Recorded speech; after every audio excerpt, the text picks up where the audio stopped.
Eu sou o Vilto Reis e hoje eu vou começar com uma nova série de vídeos falando aí sobre dúvidas de escritores. Como é que vai funcionar essa série?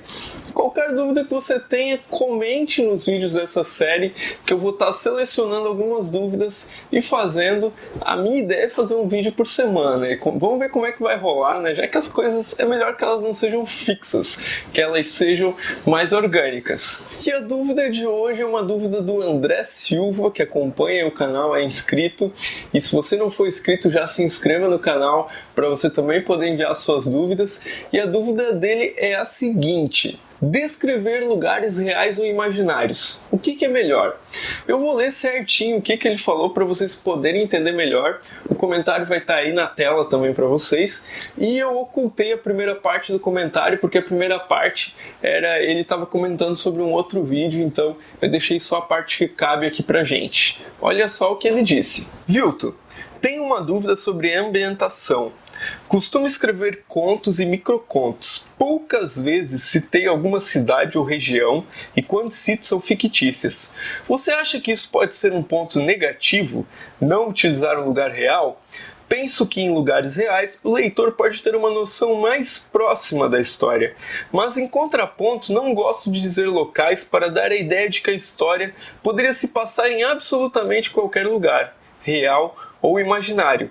Qual a tua opinião sobre? Bom, eu gostei bastante dessa pergunta porque é um tema que talvez eu não pensaria em gravar um vídeo assim, porque ele é tão específico e por isso que ele é importante. Então, se vocês tiverem dúvidas bem específicas, me mandem. Se tiverem dúvidas bem gerais, me mandem, porque se eu não tiver conteúdo ainda sobre esse assunto no canal, eu vou correr atrás e vou fazer. Claro que eu não vou poder fazer de todas as dúvidas, mas eu vou procurar aí fazer o máximo possível. Bom, vamos lá. Vamos pensar em algumas cidades fictícias que a gente tem na ficção. Eu gosto muito de Damacondo, né, do Gabriel Garcia Marques, ali no livro 100 Anos de Solidão. A gente poderia citar Minas Tirith, né, ali no Senhor dos Anéis, e do J.R.R. Tolkien. Né? Quando eu falo ali, parece que é ali do lado, né? A gente também poderia citar Porto Real, de Game of Thrones, né? Já que a gente tá aí nessa onda aí do fim de Game of Thrones, né? Acabou pra muita gente tá chorando aí. Poderia citar Libertar, de Exorcismos, Amores e uma Dose de Blues, um livro do Eric Novello, aí, uma cidade fantástica também.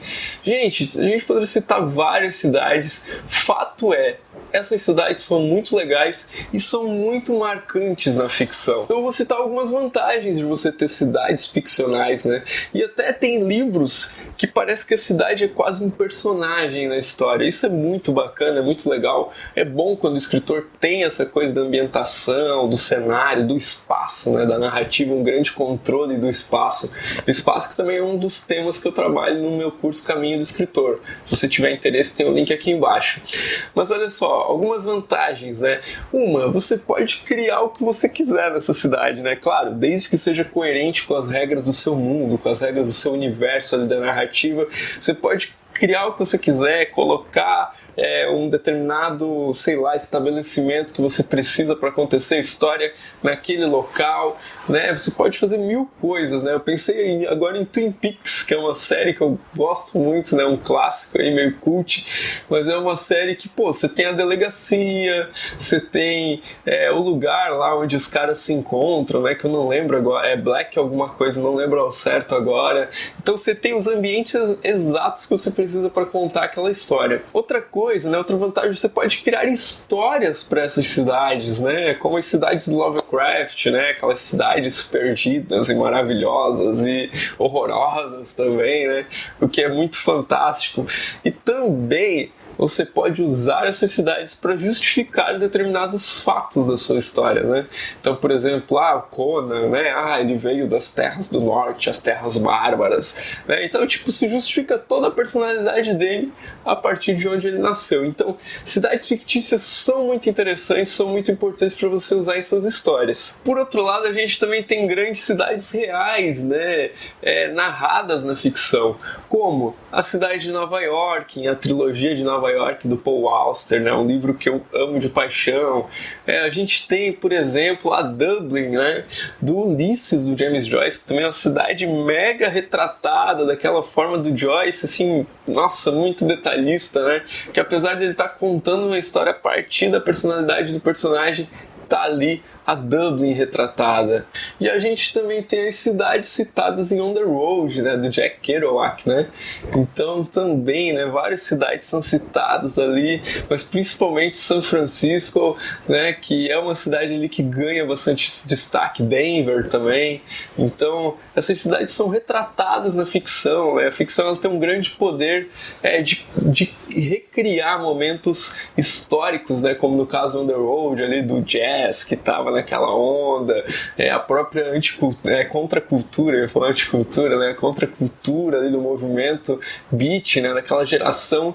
Então a ficção conseguiu fotografar aquele momento e prender aquilo ali de uma forma que ela é uma pílula do tempo que a gente pode acessar, uma pílula de tempo e de espaço que a gente pode acessar a qualquer momento quando a gente lê aquelas páginas. E aí uma das coisas de você usar cidades reais, né?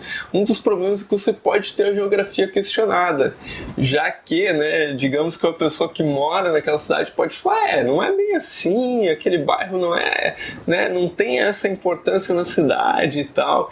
Então conheça bem a cidade, você vai citar muito ela, situar a sua história nela, isso é importante. Por outro lado, as cidades reais na ficção, elas dão um tom assim de verossimilhança para a história, né? Então imagina que se você tivesse, sei lá, uma história no Brasil vamos pensar uma história fantástica e outra realista, né? Eu vou pegar um exemplo, né? A Batalha do Apocalipse, né, do Edward Spohr. É um livro fantástico, mas que começa com um anjo, né, encarnado, né, com um corpo humano, em cima do braço do Cristo Redentor. Então isso torna a história mais acessível, mais próxima, mais real. E digamos que você esteja simplesmente escrevendo uma história de um bombeiro, né? Uma história realista de um bombeiro que faz um grande resgate, porém ele é acusado de algum crime. Vou dar um exemplo.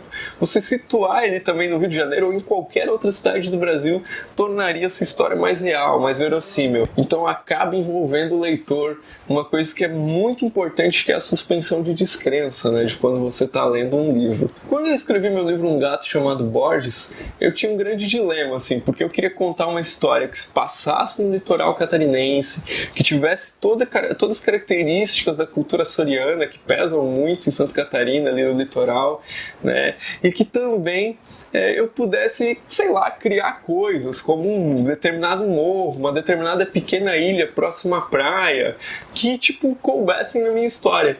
Então, para isso eu criei, né, uma cidade fictícia chamada São Brandão, que é o santo, né, protetor dos pescadores, né? Eu fui atrás de fazer essa pequena pesquisa para poder contar a minha história ali em São Brandão.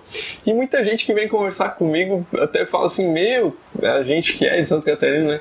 Parece um lugar que eu conheço já. E outras pessoas que são de outros lugares, de outras praias, também se identificam com aquela praia, que ela consegue ao mesmo tempo não ser tão específica, que alguém de fora não venha se identificar, e não ser tão genérica, que alguém da região não venha se identificar. Então eu consegui assim uma coisa que eu queria muito, né?